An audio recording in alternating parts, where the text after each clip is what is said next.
tema khotbah yang jarang sekali ada dan jarang sekali kita dengar dengan tema ini. Judulnya Terhimpit. Saya mengajak kita membuka Alkitab kita di dalam Injil Lukas pasal 1 ayat yang ke-34 dan Injil Lukas pasal 8 ayat yang ke-14. Injil Lukas pasal 1 ayat 34 bilang begini, kata Maria kepada malaikat itu, bagaimana hal itu mungkin terjadi karena aku belum bersuami. Dengan perkataan yang diucapkan oleh Maria dengan kalimat bagaimana hal itu mungkin terjadi. Bagaimana hal itu mungkin terjadi? Dari kata ini saya maknai dan saya merenungkannya bahwa Maria sedang ada di dalam situasi yang gak mudah, Bapak Ibu. Seperti yang saya sampaikan pada ibadah malam Natal, pada ibadah tanggal 23 ketika Natal Perkawan Berkarya. Bagaimana hal itu mungkin terjadi? Malaikat Tuhan menyampaikan pesan bahwa Maria akan mengandung dan akan melahirkan seorang anak laki-laki. Tetapi secara logika yang Maria bangun, bagaimana hal itu mungkin terjadi? Dia belum bersuami, dia bisa mengandung. Dia belum bersuami, dia bisa memiliki anak. Malaikat Tuhan menyampaikan hal itu, tetapi dia mengembangkan logika berpikirnya dengan berkata bagaimana mungkin hal itu dapat terjadi. Satu sisi dia mendengarkan kabar dari malaikat, tetapi sisi lain dia sedang mengembangkan logikanya dengan fakta yang berbicara dia belum bersuami, bagaimana mungkin dia dapat hamil. Saya merenungkan di dalam Injil Lukas pasal 8 ayat 14 berkata begini, yang jatuh dalam semak duri ialah orang yang telah mendengar firman itu, dan dalam pertumbuhan selanjutnya mereka terhimpit oleh kekhawatiran dan kekayaan dan kenikmatan hidup sehingga mereka tidak menghasilkan buah yang matang. Orang percaya mendengar firman, tetapi ada yang menghimpit mereka. Yang Injil Lukas pasal 8 ayat 14 bilang, 3 hal yang menghimpit orang percaya ketika mendengar firman.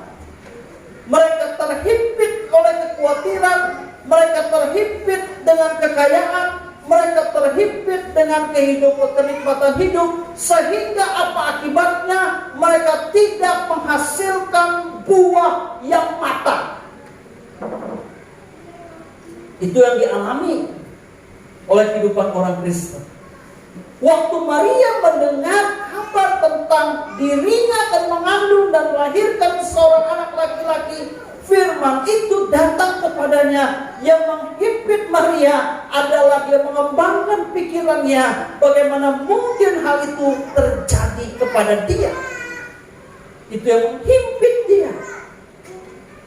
Dan Injil Lukas pasal 8 14 yang menghimpit kehidupan orang percaya adalah 3 hal ini yang mari kita mau bahas bersama-sama. Apakah yang menghimpit kehidupan orang percaya? Yang pertama, terhimpit oleh kekhawatiran.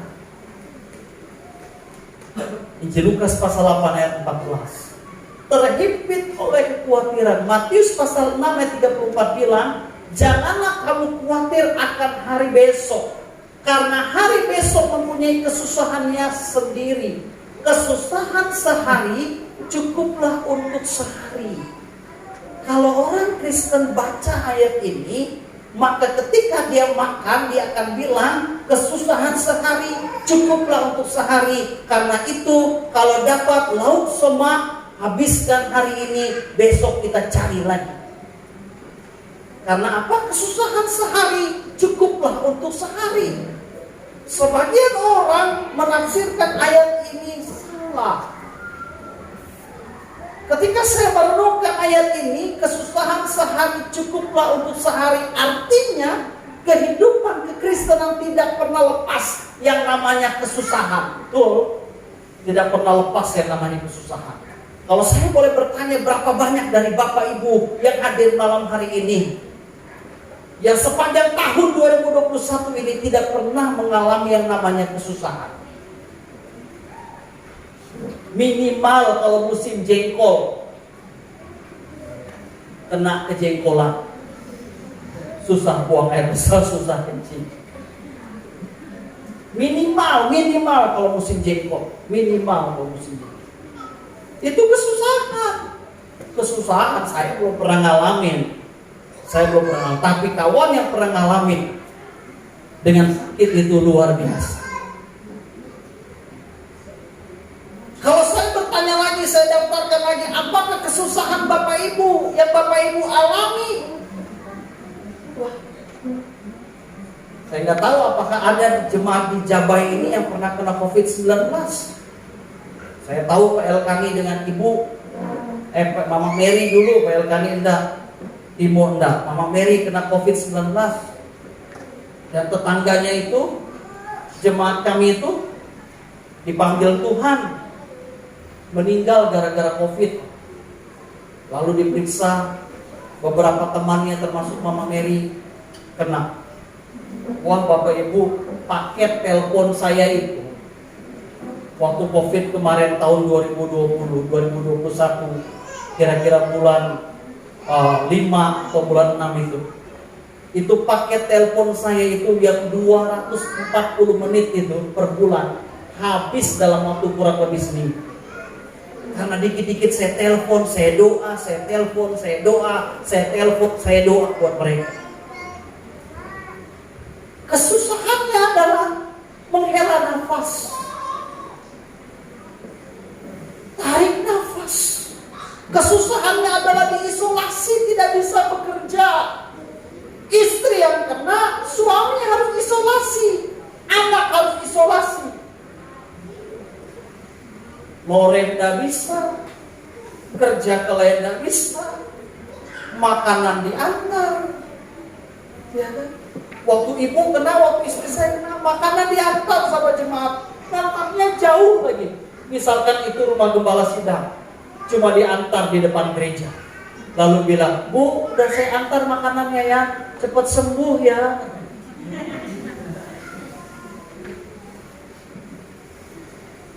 Gara-gara apa? Gara-gara COVID-19. Kesusahan itu. Kesusahan dibarengi dengan kekhawatiran. Khawatir. Karena COVID-19 itu hari ke-7. Itu fase kritis orang yang kena COVID-19. Makanya waktu saya telepon jemaat termasuk Mama Mary, saya hitung hari keberapa mulai ada gejala. 1, 2, 3, 4, 5, 6, 7. Saya bilang hari ke-8 sudah mulai ada. Karena saya belajar waktu ibu kena hari ke-8, 9, 10 dia sudah mulai ada. Tapi perjuangannya di hari ke-6 dan hari ke-7 itu berat Bapak.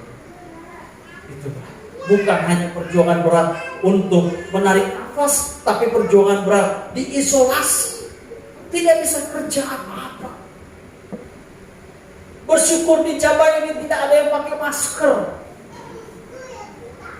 Saya bawa stok masker, tetapi saya tidak pernah pakai masker.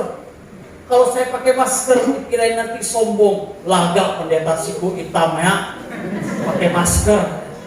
Sombong benar katanya. Mentang-mentang diri dari kota datang ke sini pakai segala masker. Muha udah hitam pakai masker, makin jahat. Ibu yang terkasih di dalam Tuhan Yesus Kristus, kekhawatiran, kesusahan. Tetapi Alkitab ini menjelaskan kesusahan sehari cukuplah sehari. Hari ini kita dapat kesusahan, kita lepaskan kekhawatiran di dalam kehidupan kita. Kita berkata, bagi Allah tidak ada yang mustahil. Saya pasti dapat melewati yang namanya kesusahan. Jangan setiap hari ketemu dengan kepala sidang tanya kabar, apa kabar Pak? Aduh Pak Gembala, letih, susah hari itu, Minggu depan ditanya lagi, apa kabar Pak? Aduh, letih Pak Gembala, susah hari itu. Walaupun namamu Markus, aku ganti namamu letih dan susah. Karena yang keluar dari mulutmu selalu letih dan susah. Kesusahan sehari cukuplah untuk sehari. Berarti Tuhan izinkan kesusahan ada dalam kehidupan kita. Dan kita tidak bisa terlepas dari kesusahan. Tetapi yang Tuhan mau, orang Kristen berkata, bagi Allah tidak ada yang mustahil. Saya akan melepaskan diri dari kesusahan. Karena kesusahan itu bagian dari hidup saya. Dan saya akan menang mengatasi kesusahan yang ada. Katakan haleluya. Bapak Ibu yang terkasih dalam Yesus Kristus. Yang kedua, terhimpit dengan kekayaan. Injil Lukas pasal 8 ayat 14, kalau kita bandingkan dalam Matius pasal 6 ayat 19 sampai 21 bilang begini. Janganlah kamu mengumpulkan harta di bumi ngengat dan karat merusakkannya dan pencuri membongkar serta mencurinya. Tetapi kumpulkanlah bagimu harta di sorga. Di sorga ngengat dan karat tidak merusakkannya, pencuri tidak membongkar serta mencurinya. Karena di mana hartamu berada, di situ hatimu berada. Itu artinya hati kita terikat dengan harta karena yang kita pikirkan hanya harta. Alkitab bilang jangan mengumpulkan harta di bumi ngengat dan karat merusakkannya dan pencuri membongkar serta mencurinya. Orang yang salah tafsirkan ayat ini dia akan bilang kalau begitu jangan menabung. Tidak usah nabung di CU, tidak usah nabung di bank, karena lunak dan karat akan merusakkannya. Ayat ini memberikan pengertian yang benar adalah kalau kita lebih dahulu mendahulukan harta, berkepentingan untuk terus mengumpulkan harta di bumi ini bertumpuk-tumpuk tanpa kita memikirkan pekerjaan Tuhan, maka ngengat dan karat akan merusakkannya. Itu yang benar. Orang Kristen boleh mengumpulkan harta, tetapi jangan sampai orang Kristen waktu mengumpulkan harta hanya bagi dirinya, waktu pekerjaan Tuhan membutuhkannya, dia menggenggam tangan. Dia genggam uang. Waktu ada janji iman, mulai mau ada tantangan, dia pura-pura pulang. Mau kemana Pak? Ke WC sebentar, toilet.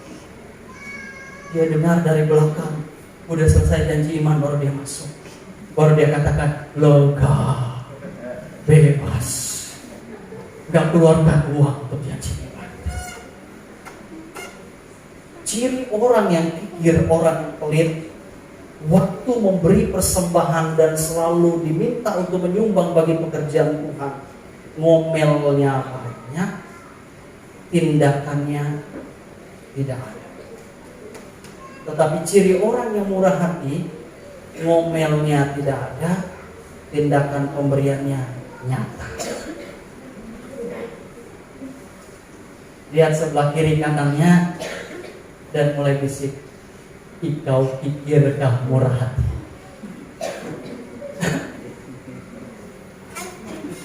Jemaat di Jawa ini diberkati Tuhan luar biasa.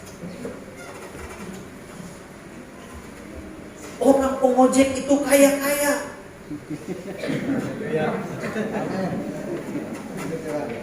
Masa zaman bedah rumah bisa sampai beli motor cash? Orang gaji honor di kantor Pemda yang pakai baju hitam putih setiap hari masuk, belum tentu 1 tahun bisa beli motor cash. Tapi orang di Jawa ini, saya juga kebingungan cara mereka bawa barang. Kasur bertumpuk di belakang, barang di depan, udah sampai begini. Saya bingung. Saya nyerah, angkat topi lah. Angkat topi lah, saya bilang. Masa dapat jari gojek bisa 8 juta, bisa 12 juta, bisa 13 juta. Gaji pegawai negeri sebulan aja tidak bisa sampai begitu. Lalu jemaat nyungkal saya dari tempat duduk. Ya kalau ada bedah rumah Pak Dona. Kalau misi bedah rumah,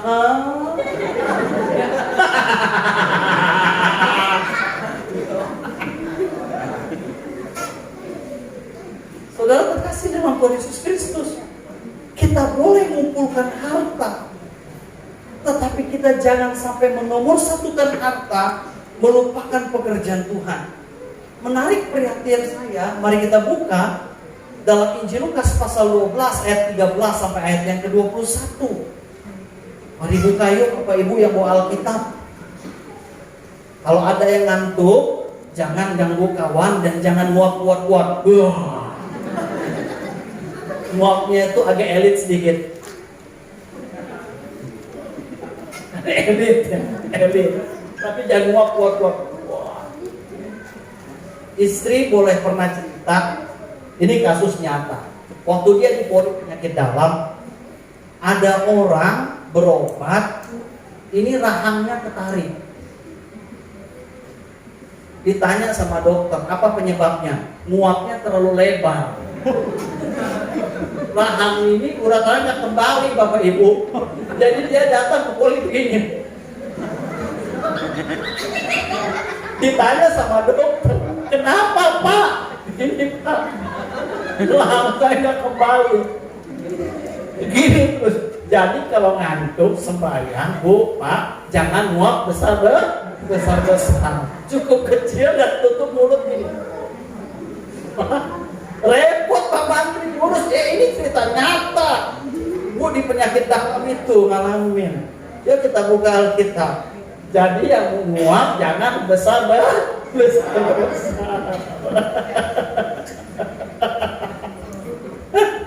Dari model nguap udah kena singgung. Ngantuk sama ngantuk Pak, capek nih, tapi khotbah saya tetap energi karena untuk kemuliaan nama Tuhan. Lukas pasal 12, yuk buka Alkitab yuk. Lukas pasal 12 ayat 13 sampai ayat 21. Alkitab bilang begini.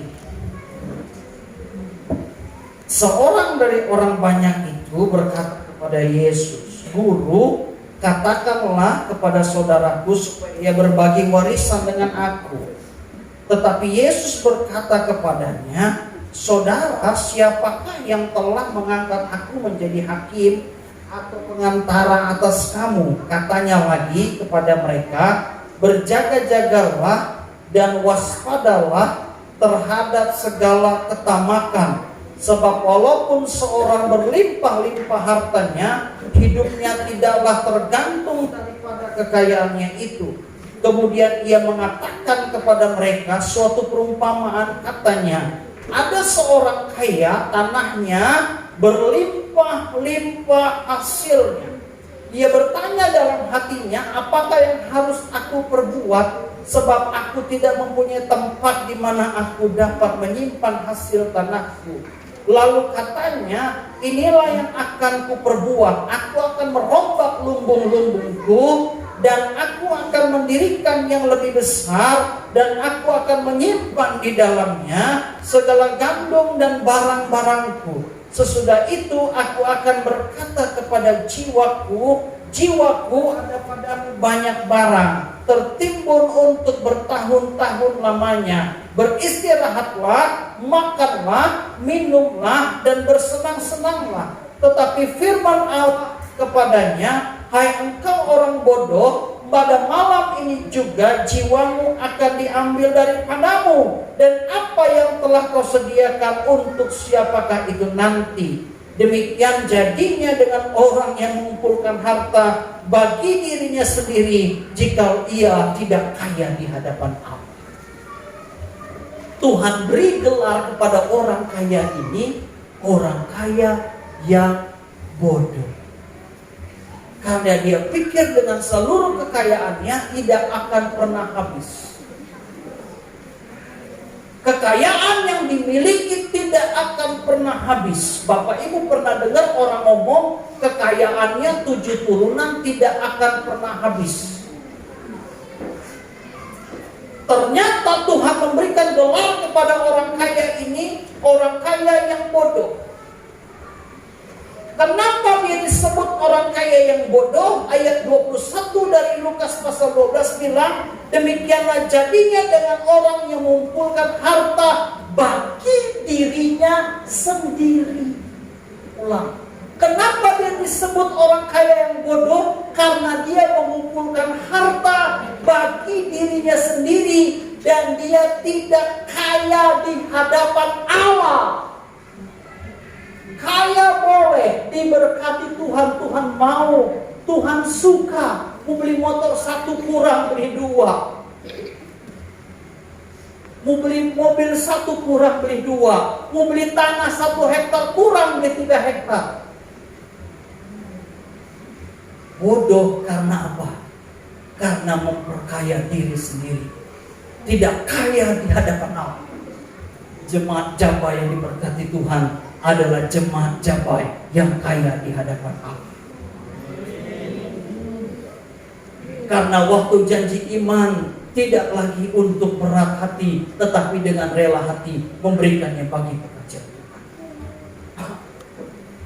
Kita tidak lihat keluar dulu. Karena ada orang mau janji iman, mau bangun ini itu, dia mulai katakan, ada teman saya di kantor gubernur, ada teman saya di kantor bupati, ada teman saya anggota dewan, ada teman saya di kementerian ini dan itu. Membangun rumah Tuhan dimulai dari jemaat yang ada lebih dahulu. Kalau orang luar membantu, itu adalah berkat Tuhan. Jemaat Jabai harus jadi jemaat yang kaya di hadapan Allah. Apapun yang kita akan buat untuk Tuhan, kita buat hari ini. Jadi kita tidak terhimpit dengan kekayaan. Sebab ada orang kaya dia tidak bisa tidur. Tetapi Bapak Ibu orang apa adanya, hidup sederhana. Baru ketemu bantal saking capeknya, tidur dan ngorok.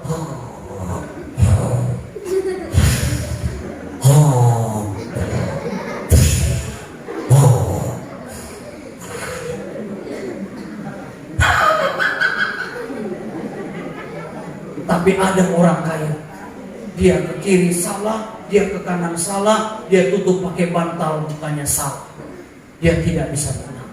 Karena apa? Dia mikir sapi di sana belum dikandang, babi di sana belum dikasih makan, ya kan?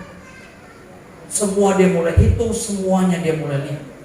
Dia terikat dengan semuanya. Boleh punya semua, boleh punya semua, tetapi kaya di hadapan Allah, itu yang penting. Orang kaya dia tetap memberi bagi pekerjaan Tuhan. Jadi kalau nanti Jabai ini jadi tempatnya gudang walet, gaji gembala sidangnya itu minimal harus 5 juta Pak. Jangan hanya bilang sama gembala sidang, Pak Gembala, waletku udah panen. Kalau gembala yang nggak bocor kan dia nanya, ini lumayan. Berapa ya Pak? Berapa ya? Oh sedikit Pak, oh nggak sekilo. Bulan depan dia cerita lagi dengan gembala dia. Oh Pak Gembala, aku panen walet. Gembala yang nggak bocor dia ngomong, berapa ya Pak? Oh puji Tuhan Pak, 1 kilo 1 on. Lalu dia mulai tersipu malu dan dia bilang dengan jemaat yang lapor, 2 bulan Tuhan panen walet, perpuluhan kursi kumantau.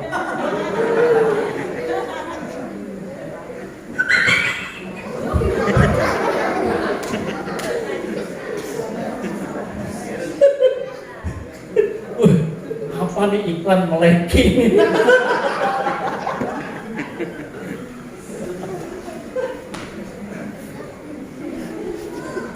Iya. Kalau ini juga jadi burung walet, kita harus berlomba membagikan dan memberi bagi pekerjaan Tuhan. Ya kan? Itu namanya kaya di hadapan Allah. Yang terakhir, terhimpit kenikmatan hidup. Khotbah saya judulnya apa hari ini? Terhimpit. Poin pertama, terhimpit dengan apa? Kekhawatiran. Yang kedua, terhimpit dengan kekayaan. Yang ketiga, terhimpit dengan kenikmatan hidup. Simpel Bapak Ibu ya. Bapak Ibu mudah ingat khotbah saya. Yakobus pasal 4 ayat 1 sampai 2. Dari manakah datangnya sengketa dan pertengkaran di antara kamu? Bukankah datangnya dari hawa nafsumu yang saling berjuang di dalam tubuhmu? Kamu mengingini sesuatu, tetapi kamu tidak memperoleh. Kita punya keinginan, tetapi kita tidak mendapatkannya. Kita punya keinginan hanya untuk iri hati melihat orang lain punya ini dan itu, tapi juga kita ingin punya seperti dia. Kamu mengingini sesuatu, tapi kamu tidak memperolehnya. Orang yang terhimpit dengan kenikmatan hidup dan tidak menikmati hidup, ini yang dilakukan. Lalu kamu membunuh, kamu iri hati, tetapi kamu tidak mencapai tujuanmu. Lihat tetangga beli motor baru, kita iri. Lihat tetangga ngecat rumahnya, kita iri. Lihat tetangga dapat bedah rumah, kita iri.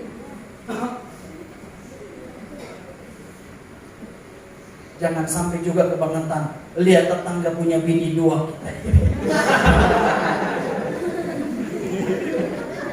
Pak Musa nggak boleh begitu ya.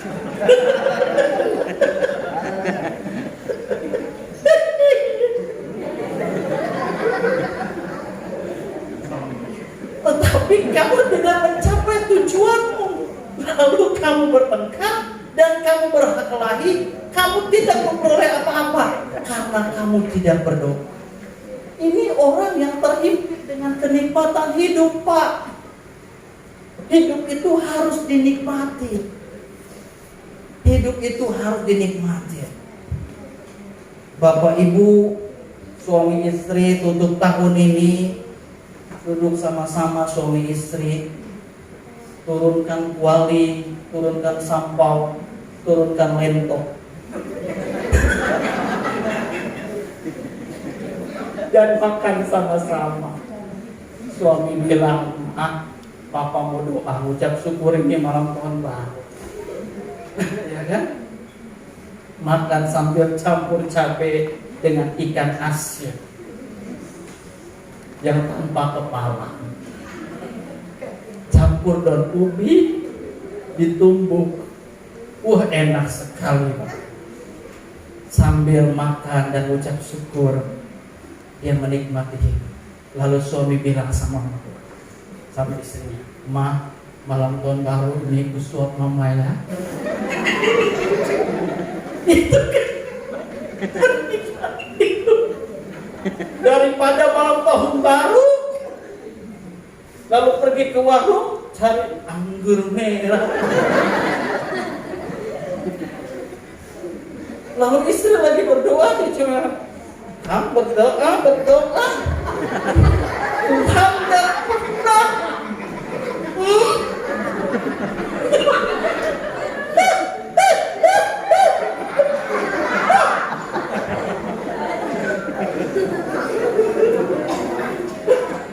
ya kan, itu tidak menikmati hidup, Pak.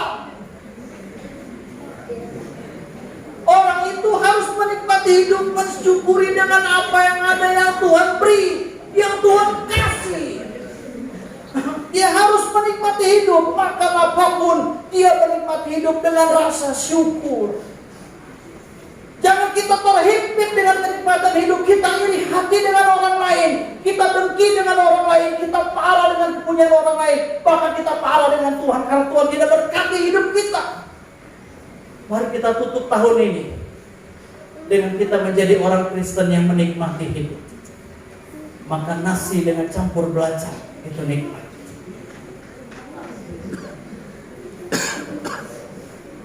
Disertai dengan senyum. Ibu-ibu, kalau tahun 2021 masak muka masam terus, belajar masak dengan muka yang tersenyum. Dan hidangin hidangan kopi dengan senyum. Mulai besok pagi, karena kita menikmati hidup berkat Tuhan yang melimpah, bikin kopi. Dan jangan lupa sebelum bikin kopi, gosok gigi.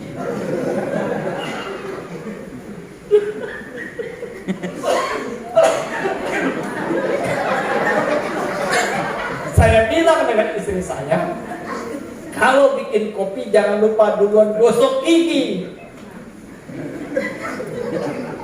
Kenapa kopi 2 piala itu sering bawa asam? Karena bikin kopi tidak pernah gosok gigi dulu. Bikin kopi, gosok gigi dulu.